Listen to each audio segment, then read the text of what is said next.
A very good evening and warm welcome to all the participants. We are already joined by Ms. Sheenam Ohrie. Good evening, ma'am, and welcome to this conversation. We are very happy to have you with us. Ladies and gentlemen, I'll do a brief introduction. Allow me to share the screen, please. So these are WiseViews leadership conversations, which we hold every Friday, and this is the session number 224. We are thankful to all those leaders who have built a lot of leadership and wisdom on this platform over the last 4 years. And this evening, it's going to be done by Miss Sheenam Ohrie. Thank you, ma'am. Thanks for joining. Let me go ahead with this introduction. Today, the topic is from delivery centers to GCCs, ground realities and aspirations. This will be led by ma'am. As I mentioned, this introduction and ma'am's talk will be for about 20-25 minutes. After that, we'll have roughly 40 minutes of Q&A in two clusters.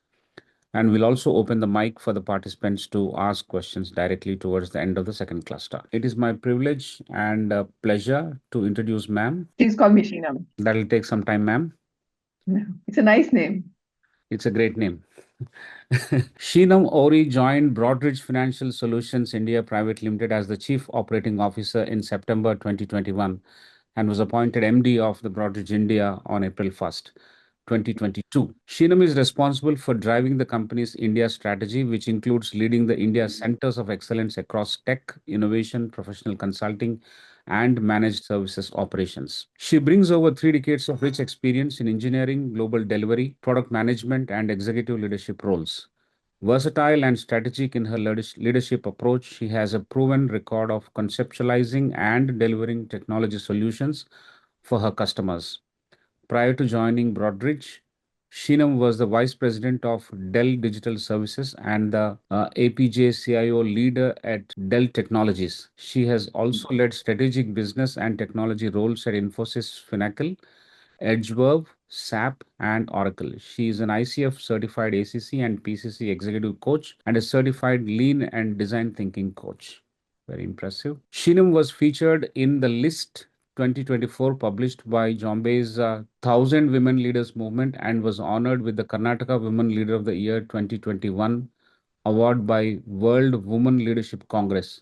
She was recognized as the next generation women leader at the Zinno 2020 Confluence, named the 2020 Associate Impact Business Leader by Community Business, included among the top 20 women catalysts in Indian IT by SME Channels 2019, and celebrated as the Woman Icon of the Year at GIWL Awards 2019 by UBS Forums. Many accomplishments. While juggling her professional journey and accolades, Sheenam enjoys rejuvenating herself through reading, traveling, gardening, and watching movies. She believes her strength stems from the strong male allies she has at home, with special mention to Mr. Alok, her spouse, and Mr. Aditya, her son, who have always been her unwavering support systems. Fantastic to know this. Welcome, ma'am. Welcome to this conversation. That's an amazing profile. I will also take 1 minute to introduce my esteemed colleague, Dr. Prasad. He is the senior as an entrepreneur, as a corporate professional, and now as an academic at ICFAI. He holds BTech from IIT Bombay and PGDM from IIM Kolkata. Welcome, Prof. Thank you so much. I'll stop sharing the screen and we'll start the session. I request Sheenam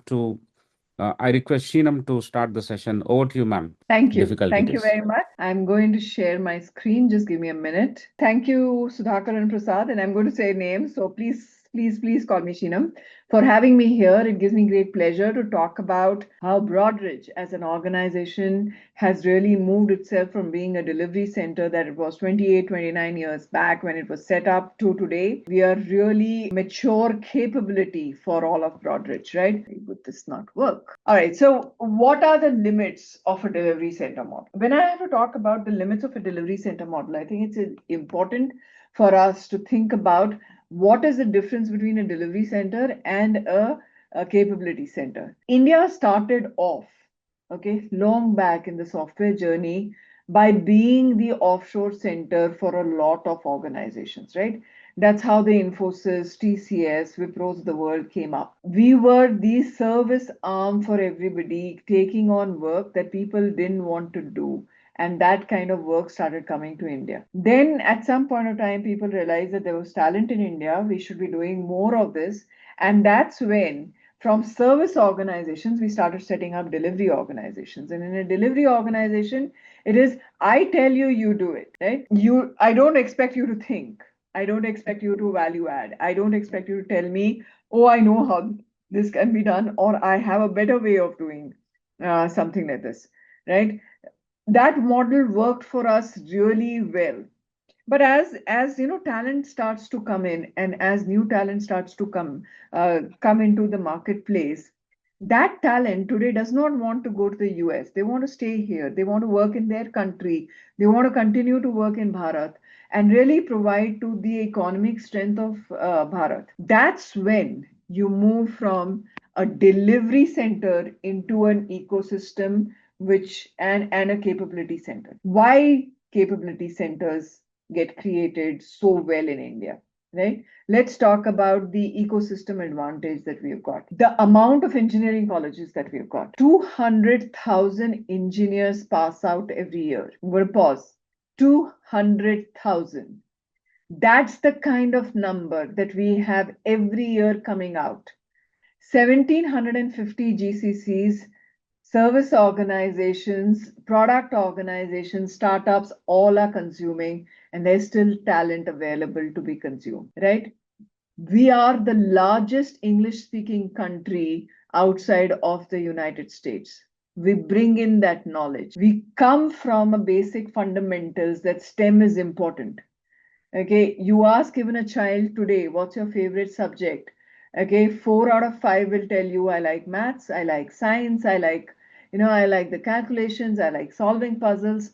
All of that goes to the IT industry and goes to, the software engineering arm that makes what things happen. So our biggest advantage is really the ecosystem of academia. Second is the advantage of what the government brings to us. The government is really encouraging things to happen. On Prime Minister Narendra Modi's agenda, we have GCC there, right? That's the kind of support we get. Whether, we are in 3 states, and I know from the agenda of all the 3 states, whether it's Telangana, Karnataka, or Maharashtra, GCC is a big thing there. We meet with the governments of each of these states regularly. So you have support from the government. So government is hearing you, wanting to do things so that you invest further, your companies invest further. The third is the entire thing around the startups, right? We have now, I'll talk to you about the BFSI space. We now have the highest growing startup ecosystem in the world in the fintech space, right? 86% of the transactions in India go through a UPI ID, right? They are actually paid through a central system. Cash is disappearing from our things. So our payment systems are doing really well. The amount of transactions that we are doing is really well.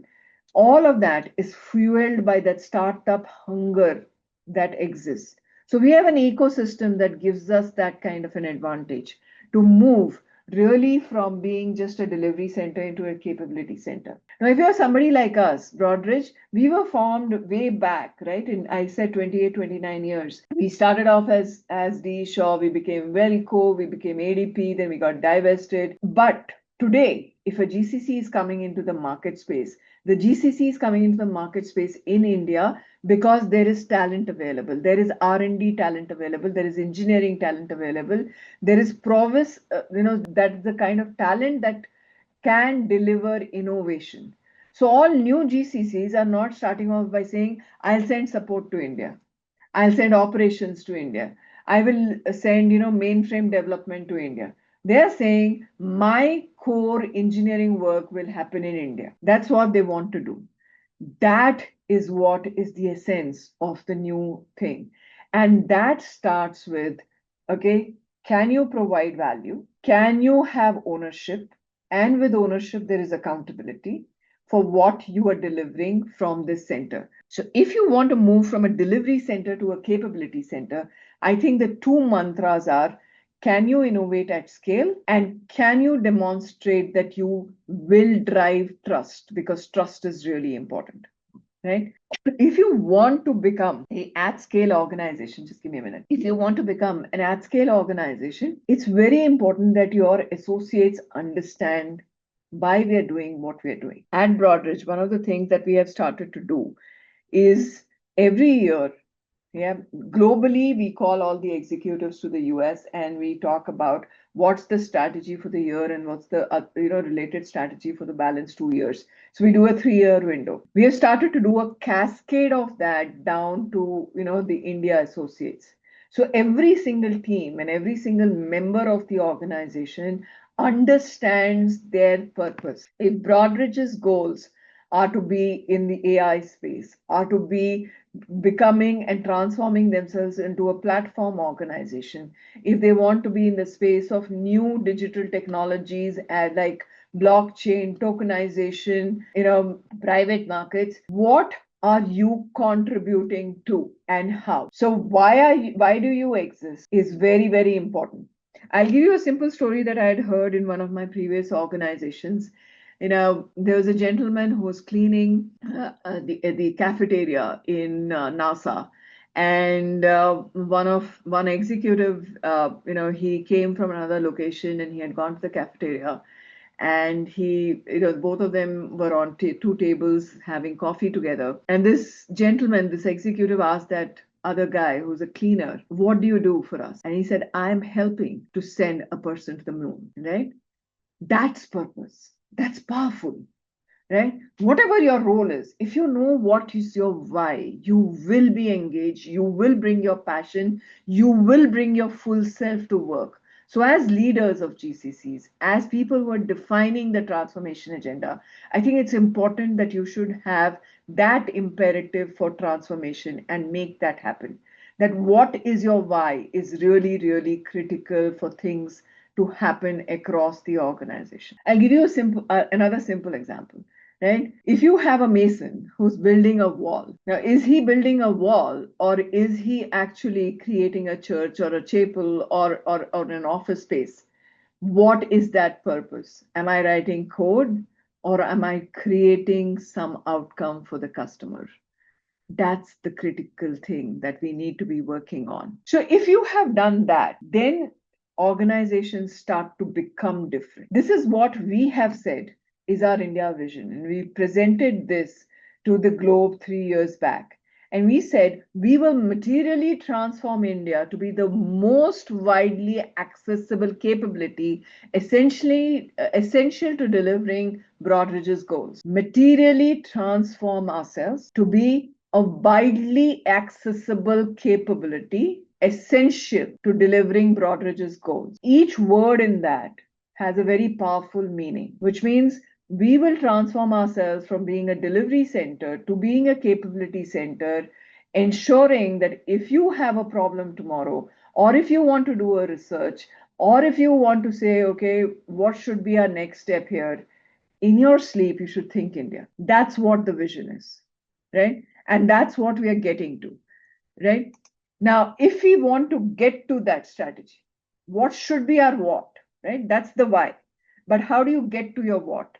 And we have 4 pillars to that. Developing and retaining world-class talent. For a GCC, the most important lever, the most important lever is talent. You have to have the right talent in the organization. You have to focus on bringing that talent up the curve. You have to focus on retaining that talent, and you have to focus on engagement and uplift and upskilling of that talent. So, how do you hire better engineering talent? How do you hire better product talent? How do you hire better support talent? And how do you ensure that every single person has the ability to say, I have a learning path in this organization? So what we did about 2 years back is that we created personas. And we said, you are a fresh graduate from college. Hey, listen, Sheenam, you're an executive in the company. Hey, listen, Lata, you're a first-time manager. Hey, listen, somebody else, you're just about, you want to become a manager. Hey, you want to be an architect, you want to be a product manager. What should your learning path look like? Right? And we curated personalized, persona-based personalization and said, These are the courses that you could do. These are available online. These are available in classroom. These are the books that you could read. These are the videos that you could read. So we have an academy for each persona in the organization that can be taken care of. And we keep adding to those, right? That's a continuous growth exercise. The amount of investment that we have started making in dedicated technology and business acumen is very, very important. The one thing that we want to focus in that pillar is building business acumen. And you will ask me why. You are a fintech. So why business acumen? AI is coming in and AI is going to disrupt the way we work. A lot of work will therefore become how and why you want to do it and not just, coding and stuff like that. How will you be able to leverage AI better? And for that, you need to have better business acumen and you need to have good domain skills. You need to have software engineering skills. So that's the focus of the first pillar. The second pillar is all about saying what is the excellence that you're providing around product, around technology, and around ops, right? Those are the three key levers that you deliver out of a global capability center. So, are you grooming the right kind of enterprise product managers and product owners in the organization? Are you grooming the right kind of technology skills? Are you hiring the right kind of engineers? Are you focusing on non-functional requirements? Are you focusing on how you're doing it? So, an agile way of working and really focusing on the maturity model over there. Are you doing tech-led operations, right? That's what is the most important thing in that pillar. Ecosystem I already talked about. It's really critical for a GCC to be to be amazingly good. And that being good for a GCC comes from deep relationships with the academia, deep relationships with the startup ecosystem, deep relationships with the government, and deep relationships with the industry bodies, all of them, right? The last pillar that we want to see is how can we leverage the Bharat ecosystem and the fact that there is such a big dream that our Prime Minister Narendra Modi ji has of becoming the third largest economy soon in the globe, and therefore see if there is possibility of delivering revenue growth from the India market, and how can we enable that to happen. It will not happen through the GCC. We'll have to create another entity for that. But how can we provide a basis for making something like that happen? So those are our critical growth levers for that vision that we define. Moving on, right? I talked about enabling transformation. This is something that I talked about. I'll talk a little bit about, the zero distance with clients, which I didn't mention in the previous thing. Like we are a large GCC, right, for Broadridge. And, we have 5,000 people here out of 15,000 people globally. Our customers have large presence here. So our customers are who? Wells Fargo has a large presence. Citibank, HSBC, Barclays, Northern Trust, Nomura, Morgan Stanley, JP Morgan, Soc Gen. I can go on. We have about 40 to 45 customers here with really large presence here, making decisions around Broadridge's products, not just using Broadridge products, but making decisions with Broadridge products. Now, if they have a problem, they go up to their headquarters, who goes to our headquarters, then it comes back to India, and then, this is the flow. How do you create zero distance? How do you go to Wells Fargo and say, hey, listen, so and so, I'm here available to you in your time zone. If you have an issue, come to me. So we have set up a function internally for ourselves to say, this is how you can reach out to us. We have now established really good connects with 5 customers. And by the end of our financial year, which is at the end of June this year, we should have at least 5 more added to that list. So we're actively engaged through a local account management function with these 5 customers and building on more. That's, these are our biggest transformation levers that I've mentioned here, right? How do you accelerate transformation? So one of the things that we are doing from an acceleration of transformation is we are saying we want to adopt an agile way of working. So whether it's agile, whether it's Kanban, okay, we want to ensure that we are able to measure what we are doing.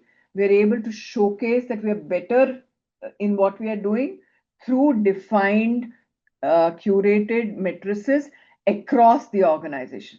So we're not creating matrices ourselves. We're just saying what is it that we want to do from a metrics perspective for ourselves. We have a dream at a Broadridge level, which is AI everywhere. And what does AI everywhere mean for India? It means that we should be able to say that we will be able to do internal process optimization, and we should be able to come up with ideas that our clients can use. We want to be business leaders, which means we understand why a customer is buying something. We understand the language that the customer wants to use. And we want to ensure that we are able to tell the customer that we are customer centric. We just don't own a product, but we are accountable for it and we want to create impacts. That is something that we want to do. All right, these are our value systems. This is how we actually imbibe things into the organization, right? And very, very important for GCCs to be able to talk the same value system as the rest of the organization. For us, we are very simple. We are client-centric, we are respectful, we are engaged, we are accountable, we're trustworthy, we are entrepreneurs. It creates a create, right?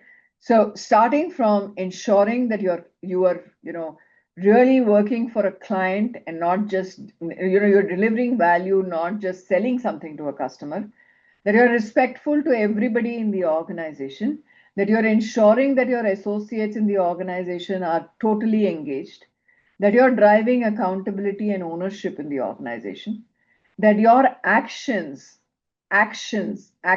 inspire trust, not just words. And we added the last one a few years back, which we said we want to be a startup. We want to be entrepreneurial in the organization. We want to be fast at what we do. So, creating a lab kind of environment is very, very important. And this is actually, I think, my last slide. This is a campaign that we run across Broadridge India, where we say we want to be boundless. The infinity sign says it all. And we have two pillars to that. We say we want to have absolute ownership, which means we don't just have output delivery. We understand how it affects a customer landscape, and we work towards a customer being a reference customer for us. We are entrepreneurs. We have the ability to take risks. We understand the business. We understand our landscape. We understand our competition, and therefore we can suggest things that we can do differently. That makes us by default an equal citizen in the organization. That makes us a capability center. This is what I have, and I hope I have not exceeded my time. Not at all. So I'm open for questions now. Thank you, ma'am. Thank you very much for this wonderful presentation. Once again, thank you very much for this wonderful presentation, ma'am. I think you have given us in a nutshell the evolutionary journey from the offshore centers to the delivery centers, and from there to the capability centers, how the Indian landscape has evolved. And of course, along the way, what are the critical factors that fueled this evolution and the growth in terms of the ecosystem itself, in terms of academia, government, startup, and the industry bodies all have come together to help the talent stay rooted in India and work for India, as you have envisioned India hub strategy in those four pillars. Similarly, for a lot of other organizations also, the India-led or India-centric growth plan would be very, very critical. So this journey has helped us understand what has happened, but along the way, a lot of talent has been retained in the country. A lot of employment has been generated, and we hold a torch to huge exports, a lot of innovation that has taken place along the way. And of course, there are several questions that we have that we can address and see how we can refine. Simply a delivery center cannot become a capability center, I am sure. Apart from wearing the passion on your sleeve, which is the imperative for transformation, as you mentioned, for any at scale organization, there Yes. are a few other things that will definitely have to be called in to make yourself a capability center from a erstwhile delivery center. I think that's what we'll focus on in the Q&A. I want to once again thank you for this. I will also take a moment to thank all the members who have joined in from various walks of life, all the distinguished members. Thank you once again for this Friday evening engagement with us. We will now have the Q&A. I'll request Professor Prasad to come in for the cluster number 1. I will come back after that for cluster 2, and please raise your hand and key in your questions. We'll have you also speak to the leader here. Thank you, and over to Professor Prasad. Thank you, Professor Rao. Thank you, Sheenam, for a wonderful introduction. In fact, from the profile, the fact that you were earlier in IT services, and that now you're in GCCs is also in a way a journey. Yes, absolutely. Yeah. And so you would have seen it all, and you'll be able to, add all those inputs when we have this conversation. So here's my first question, and this is about leadership. A lot of what you've mentioned in that, it's all there in that what you call the World Economic Forum 2030 top skills required, AI. All those things are there. The skills that you talked about, they're all there. However, one thing which gets all this together is leadership, and you have traveled quite a journey. So what have been the key lessons from your leadership journey as relevant to GCCs? So, what I would do and I would advise is A, be always relevant, right? Second is listen to what the other party is saying, right? If you try, a lot of my peers in GCCs try to create their own strategies and try to say, my GCC is doing this. If your strategy becomes different from the parent strategy, then there is no way you will survive. So that's very important. The third is start to build your capability in your leadership that says, I have a seat in the table, but I also have a voice in the table. If you're a delivery center, you will have a seat in the table. But how do you convert that seat into a voice, right? And that comes by delivering on time, delivering with quality, converting output to outcome to impact, owning a customer, okay, a customer thing. Then people start saying, okay, I would love to understand what you're thinking, right? So it doesn't happen without you saying, without you demonstrating that you can be trusted, right? It's easy to say, trust me. In a professional environment, that doesn't happen, right? We trust in personal relationships, trust in professional partnerships takes time, right? A customer also will take time to appreciate you and listen to you. You have to first listen, you have to absorb, you have to become relevant for the customer. Only then, you can start to be heard. So develop that, okay? Invest in building the trust. The other thing that I find from an India perspective is we cannot communicate, right? We're very good at doing things, but we are we find it really difficult to communicate what we have done. We go shy, right? So build your storyline, build your brand, right? And don't be shy about that, right? Because the more you talk about your brand, the more the other person understands you, right? So don't go behind and say, oh, you talk, I don't want to talk. If you have done it, you better talk, right? The third is don't hesitate to say no. If you think it's wrong, it's a wrong way of doing it, it's a wrong thing to do, you can do it better, say it. Our problem is we won't say it, but then we won't do it also. That's our culture, right? You ask anybody outside, whether they're from Europe or US, they'll say, my team in India, they'll nod their head, but they'll not do it. Because we believe intrinsically it's the wrong thing to do. But we'll not say no at that point of time. If you have an opinion, voice it, right? Nobody's going to say anything. What is the worst thing that people will say? Say you don't understand, this is the right way of doing it. So nothing has changed. But maybe the second time, maybe the third time, maybe the fifth time, they'll turn around and say, hey, listen, that was a brilliant idea, right? If you don't say it, how is the other person ever going to know that you have an opinion? So if you have an opinion, and you will always have an opinion, and you have an opinion that is contradictory, please say it.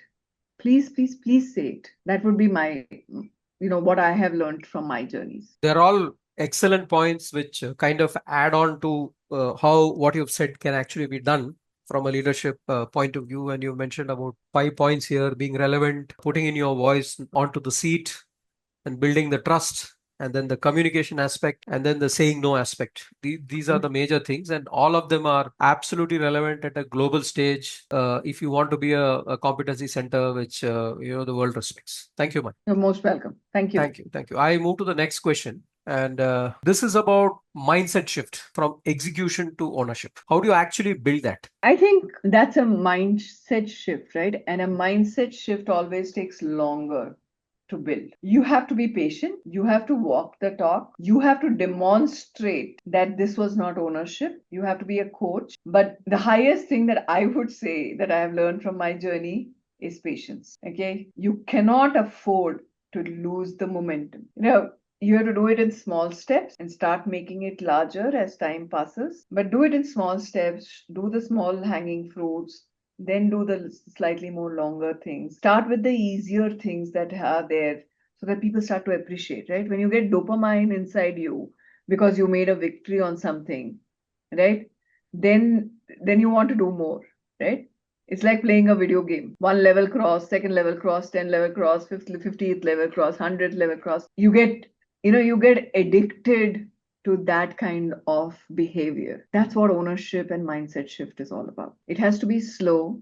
It has to be persistent. You have to keep going at it. You have to be perseverant. You have to be patient. That's what I would say, right? I define 5 kinds of P's. Passion is very important, right? Passion drives accountability, ownership. But with passion, you need to have patience. You need to have perseverance. You need to be persistent. And I'm forgetting the 5th P, but there are 5 P's in my dictionary, right? I may remember it during the course of the Q&A and come back to it. Thanks, ma'am. If you can, you've come into this leadership position from another organization. Yes. Meanwhile, Broadridge has also evolved, and you were chosen for this particular position. If you have to give a use case of what you've done for the current agenda of Broadridge, for what was this question about building ownership, if you can give us a use case of something specific which will help us to understand. I think building talent is a big thing, right? Ensuring that every single person believes that they have a growth in the organization. Explaining to people that growth is important is one thing. The other thing that we did and we continue to do is over communicate. So, associates need to hear from you and need to hear from you continuously.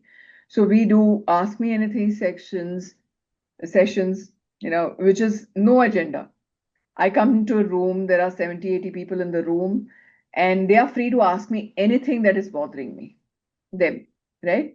So we have seen questions move from, I don't have a Sodexo card to tell me, what is the difference in a business strategy in the city of Hong Kong and the city of London, right? What do customers want differently in these two cities? Well, my last Ask Me Anything had that question. So, you have to patiently answer everything. In my first all hands, we had 300 questions. We couldn't obviously answer all the 300 questions. So we did another session for 2.5 hours. We just answered those questions. We couldn't finish all the questions. So we send out a written document saying, this was your question, this is your answer. This was your question, this is your answer, right? Ensuring people felt heard, right? That's really important. That if I feel heard, I feel I belong. I therefore feel I am engaged. And if you go through the service profit chain, if you have happy and satisfied associates, then you have really good output coming in, and your clients are happy, and your stakeholders are happy, and you're able to give back to the society. So the entire profit chain really works very well. But at the base of it, you have to have happy, engaged associates who know their purpose. Excellent, ma'am. I think, part of making the person understand the purpose is what you've said in this use case. And they believe in the purpose far more than if you didn't do some of these things. And it's an excellent approach that you have taken to build that. Very believable, very logical. And I'm sure it's working. Thank you. Thank you very much. I move on. Yeah. We are on the journey. It's always going to be a journey. I move on to the next question, ma'am. This is relevant to the scenario you painted about the movement to GCCs. Yes. And it's also relevant to the kind of talent pool in India and what I've been hearing about it, including some article yesterday or today on GCCs. And this is about the point that many talent, including mostly engineers, are very good at solving well-defined problems, but not at framing problems in an uncertain space for better outcomes, where you start getting signals little here, little there, and then you have to do something about it. How do we foster this? So I think leaders need to be role models for that? Are your associates seeing you being comfortable with ambiguity? Are your associates seeing you take some risk? Are your associates seeing you ask why you're doing what you're doing? Are your associates seeing you peel that onion and become uncomfortable by asking those 5 or 7 whys, right? Are you going to the root cause of the issue, right? That's very, very important. And I think, it's easy to paintbrush Indian talent and say they're very good at solving problems, but they're not able to find problems. The amount of startups that we have now in the ecosystem tells you that we understand opportunities. Actually, I won't even call them problems. We understand opportunities, and we are finding ways of solving for those opportunities, right? My spouse has just is now running his own advisory company, and he advises startups. It's exciting to figure out the amount of people, the amount of graduates, the amount of young people who want to create solutions for things that we didn't think were relevant when we were growing up. So if somebody told me you are an engineer who wants to solve problems, I would agree. That's where, when I grew up, that's the age that we grew up in. I think today that age has changed. The millennials, the Gen Zs, now the alphas, they don't want that. They have their own problem statement, right?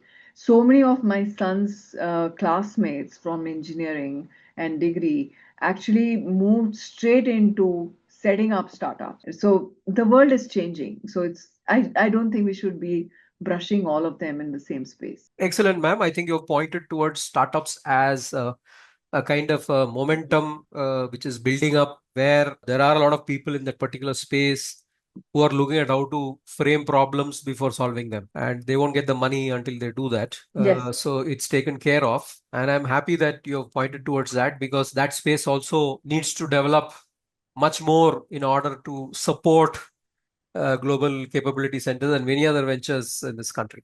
No, it will also lead to a Viksit Bharat, right? Our Yeah. dream of Viksit Bharat will only happen when we are able to give back to the ecosystem, to the startup engine, and really make the startup successful, that industry more powerful. Excellent, ma'am. I think you have articulated that this needs to be demonstrated and that we will need to do that well in order to succeed as GCCs and all those projections which come up along with GCCs. And I hope that leaders take it in that particular direction.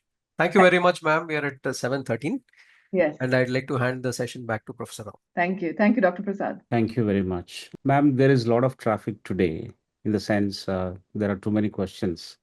What I'll do is I'll try and condense my set of questions into one long one, and Okay. I'll request you to respond. After that, I'll open the mic for these people to directly ask you, because Okay. that's where the real engagement is. Absolutely. And my question is pretty simple, but I'll make it a long one. We have roughly around 1750 GCCs, accounting for probably more than half of the world's GCCs footprint. So at this scale, what actually separates a true capability center from a large delivery factory, to use that word? We just want to understand that. After that, the second question is, in terms of revenues, it is projected, and we get this data from published sources, that roughly about revenues are $65 billion annually, USD, and projected to cross about 100 billion USD by 2030. So these revenues, do they actually reflect strategic value creation, or it is because of the scope getting expanded and because of the volume? After that, the third question is, in terms of the team, we have good headcount in terms of employment in GCCs, more than 2 million professionals roughly, that's what I understand, and this is going to go to 3 million plus by 2030. So in this, are we scaling just the teams or scaling talent? Does it reflect appropriately? Are leaders talking about the real measure, or the leaders are talking about what factor of the talent to be measured? Is it getting highlighted or not? So these are a couple of questions. And of course, I have AI Gen AI initiatives coming into developing the GCC maturity, which you have touched already. So I will not ask that. Kindly respond, ma'am. All right, thank you. So what differentiates between, I just took some notes so that I don't forget the questions. Yeah. I'll start with the first one. What differentiates between a delivery and a capability center? I think the differentiation is what are you contributing towards the value, right? Am I outsourcing something to you, or you are a part of my ecosystem? We are one Broadridge. If you are a GCC, you better be one company. And that's why I said purpose is really important. Do you know what you are delivering to the globe? Right? What are you making happen for the customers? How are you creating, change for that? If the organization at large, right, Broadridge, everybody knows, wants to be a platform company, how are you enabling Broadridge to be a platform company? Whether you are in HR, whether you are in finance, whether you are in IT, whether you're in software development, whether you are in operations, how are you enabling Broadridge to be a platform company? Do you understand that or not? Right? That sense of ownership is important. It's not about coming in and doing something that we need to do because we have a job to do. It's a differentiation between a job and a purpose. So purpose-led transformation that I talked about earlier is a differentiating factor between a delivery center and a capability center. So that's my response to your question number 1. I'm going to go to question number 3 from there. The difference between building a team and building a talent, right? And I would say that question is not building a team, but it's just building offshore unit, right? What are we delivering? Are we delivering a body or are we delivering an outcome? And I don't think any company today wants their India GCC to deliver a body, right? The entire movement from a service-based economy to a GCC-based economy is because we want to start delivering outcomes. We want our unit, however small or large it is, in another location to start delivering value. When you start thinking about any location outside the headquarters as a critical location for success, right? It's a widely accessible capability center essential to drive goals. That's when you start to be relevant. So yes, you build teams, you build talent, but what do you do with them? How do you enable them? How do you imbibe the right culture into them? How do you ensure that they're speaking the language of the values, of the purpose, of the goals? How do they understand all of that is very, very important. What are you communicating to them? What are you listening from them? How are you ensuring that they understand what you are saying and therefore are delivering to that purpose is important. How are you celebrating them is important, right? What kind of rewards and recognitions do you have, right? And that's why I moved from question number 1 to question number 3. Because for a GCC operations, right, from a delivery to a capability center, revenue doesn't matter, right? For me, as a site leader and the head of India for Broadridge in India, at the hub, okay, what money comes in is not important. It's important to the government, right?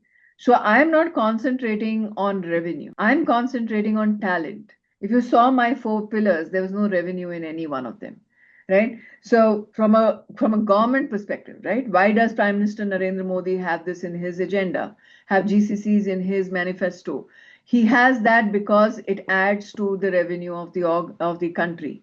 And it's very, very necessary, therefore, that we do that. But that revenue, for it to keep coming in steadily and increasing and improving, GCCs have to become capability centers. That is the most critical thing, right? AI Gen AI, I've already answered. But Yes. I also want to talk about the fact that if you were only building people, AI will take over. AI cannot take over the intellectual horsepower that you bring to the table. It can take over processes. Right. Right. Yeah. Ma'am, in this context, can a center be called a capability center if the decision authority sits outside India? Decision authority for what? That also you have to figure out, right? Now, if my customer base is in the US, Professor Rao, okay, then the product manager is sitting in the US, right? They have to sit next to the customer, right? Mhm. The product manager understands the market. The product manager understands the competition. The product manager understands the regulations. The product manager understands what this market will need in the future, right? So that decision, yes, sits there. But Oh, are you giving away the decision power to say, I will do it in this manner because it is the best way to deliver the outcome for the organization, okay. right? That's Mhm. very critical. It is. Yeah. So, Great. you can't just generally paintbrush that again and say, oh, I don't have decision-making powers. I can't be up when the customer is up. I can't do a afternoon meeting with the customer. So I need those people in the US sitting next to my clients, right? But once that has come in, do I have the capability to write the right user stories? Do I have the capability to define the right definition of good, to convert that into automated test cases, to write the right code with NFRs in it, and ensure that there is supportability, installability, performance, everything? Yes, I do. And that's with me. That's with India leader. Yes. Great. Ma'am, let me continue to be critical. This is only to achieve clarity. Okay. The four pillars of the fuel center that you have talked about in terms of the ecosystem. Academia is always blamed by recruiters like you, saying that they are out of step with emerging tech. They are little out of step with what's happening currently in the market. Government is always criticized that it's not agile, and lofty dreams like Viksit Bharat should be matched with per capita income that's definitely beyond 3,000 USD per head, where it is measurable and comparable to 12,000 elsewhere in the world. Third, startups, 90% of them fail. So what kind of message they are giving? And the fourth, industry bodies are echo chambers or are hijacked by a few. So these are the criticisms against the four pillars that you have cited as the fuel center that is actually crafting the evolution of these delivery centers to capability centers. Yeah.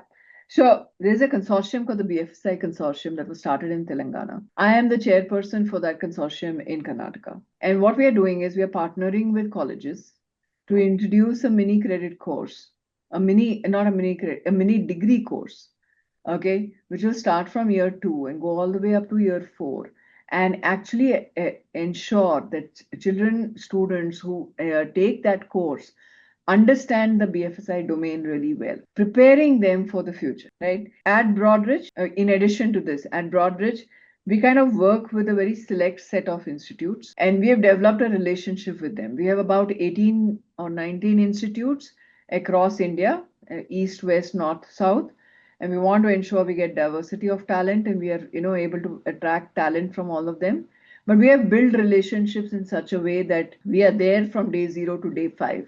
So we are able to hire from them, their best talent. We don't go to tier 1 institutes. We go to top tier 2 institutes.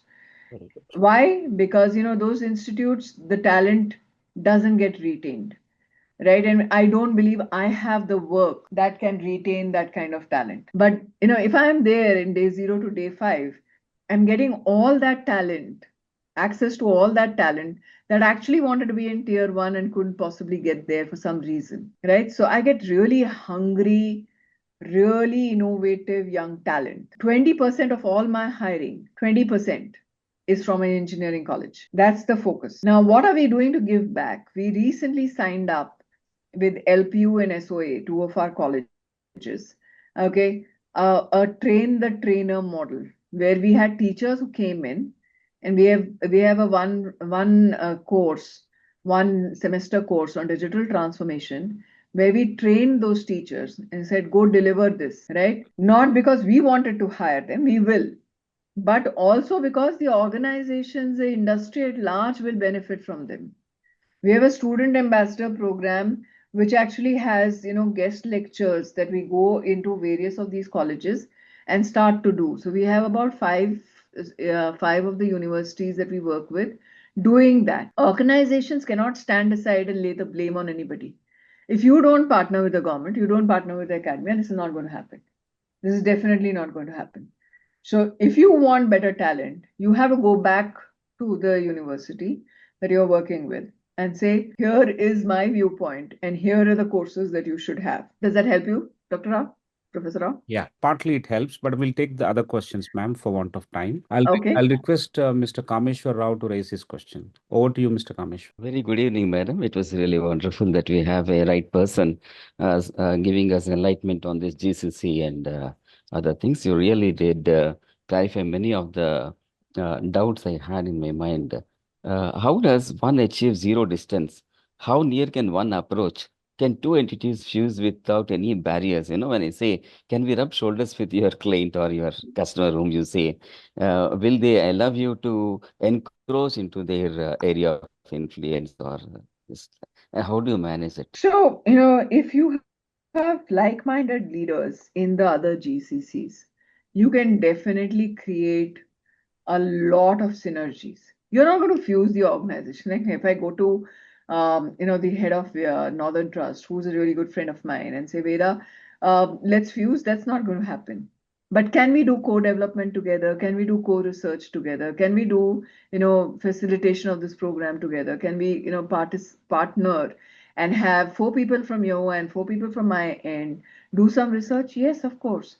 But you have to build trust for that, right? You have to be able to say, I know what I'm doing. I know what I'm saying. I have the capability. I am going to invest time and I need you to invest time too. Does that help you, Mr. Rao? Yeah. I see that there is a lot of role of leadership in this. Thank you, madam. Yes, Thank you. absolutely. Absolutely. Thank you. Thank you, ma'am. Thank you very much for that response. I'll now request Mr. Santosh to raise his question. Thank you, Professor Rao. Good evening, Sheenam. My name is Santosh Rasputra. I'm from Skillsoft. Thank you for wonderful insights. I have 2 questions. You talked about being relevant to the customer. And if I extend the example of product manager being in the US and my development team being here in India, how do I kind of ensure that, my teams also are relevant to the customer? That is one.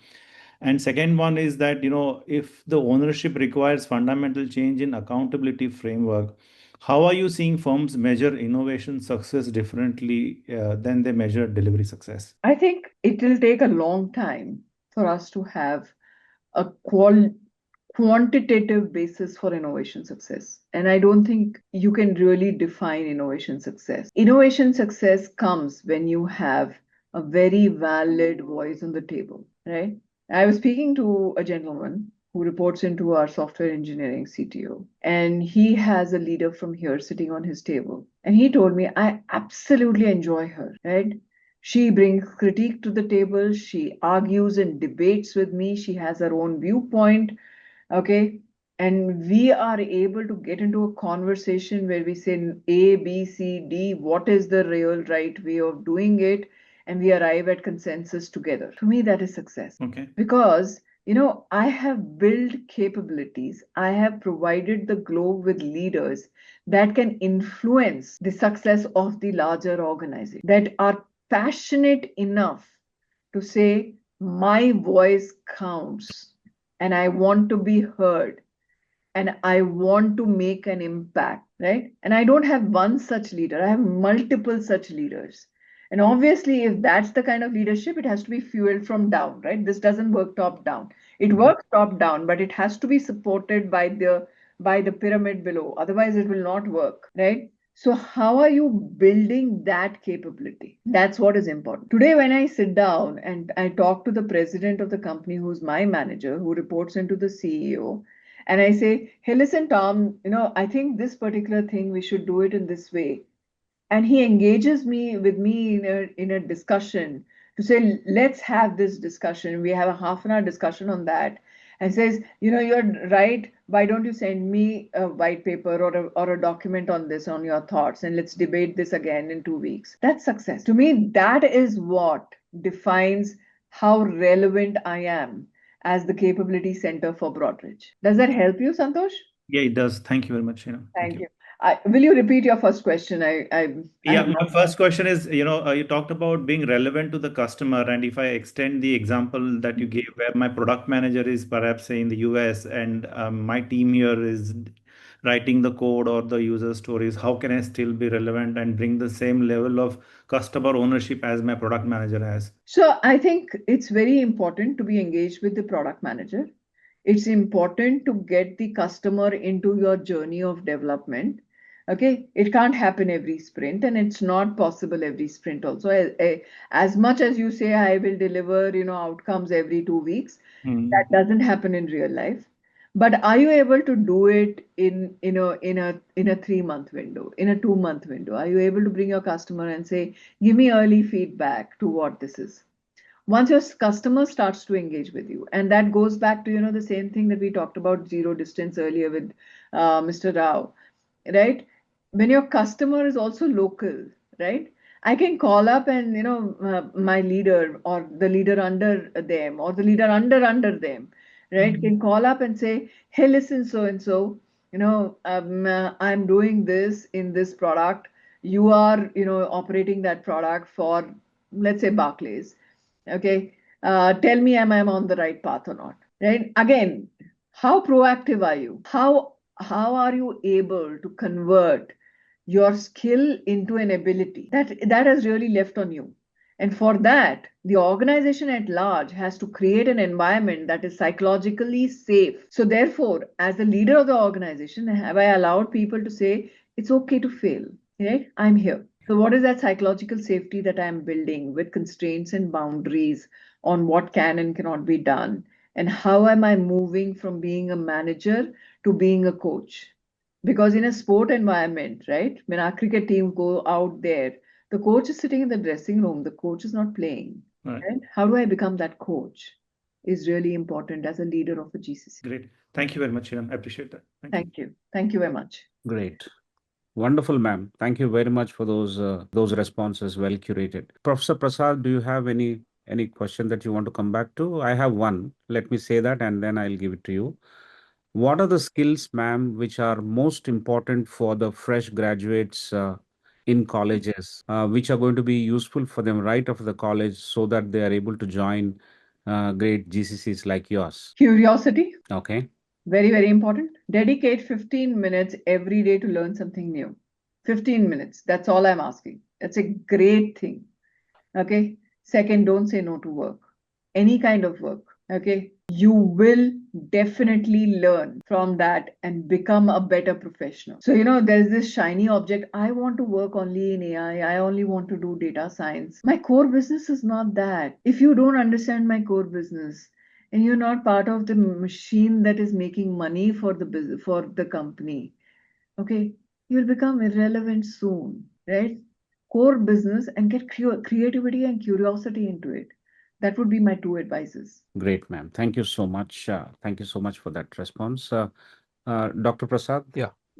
More a remark, ma'am. I think you have given us inputs as an institution because we are working on some of these things, and being an academic institutions, all the competencies don't lie at one place. I greatly connected to that product manager sitting in the US and the capability getting developed here. And you have kind of articulated that position convincingly for us to also use and articulate, and I am thankful to you for that. Thank you. Thank you very much. It has been an absolute pleasure and honor. Thank you for giving me this opportunity to share my views. Great, ma'am. On behalf of everyone who has joined today and on behalf of ICFAI, we are thankful to you for this time, energy, and expertise. We would like to collaborate with you should there be a necessity and should there be an opportunity for us. And I will reach out to you and stay in touch with you for an industry institute collaboration. You're already in touch with a few universities that you mentioned. That leaves us wondering. Yeah, I'll connect you with the right leader. Yeah, that leaves us wondering why we are not in the list. So we will definitely would like to be part of that list very soon, and I'll stay in touch with you for that, ma'am. I'll request you to email your PPT because it's going to help us draft a summary. For those who missed this session, we'll put up a video, that is the video of this recording, and also a text summary on our website so that they go back and learn in case they missed this session. So your PPT or slides will help us do that kindly. Professor Rao, you should already have it. I did I, send it to you. in case I do not have it, I'll check that once again. If you Neha would don't have. have it, just let me know and I'll have Neha send it out again. Wonderful, ma'am. Thank you so much. So, ladies and gentlemen, that's a wonderful conversation. Very high on leadership, very deep into the evolutionary journey of offshore centers to delivery centers to GCC and the changing tech or the tectonic shifts that are happening, and what is the impact for academia, what is the impact for industry, what is the impact for government and all of us concerned, and as a nation, what kind of takeaways that we can look for in such discussions is evident from what Sheenam has explained today. We are all grateful to her time. Come back for another leadership talk next week on February 6th at 6:30 p.m. Till then, keep reading more about GCC. That's the hot news these days. And when you place this discussion, you will understand it in the right perspective. Have a great weekend and good night.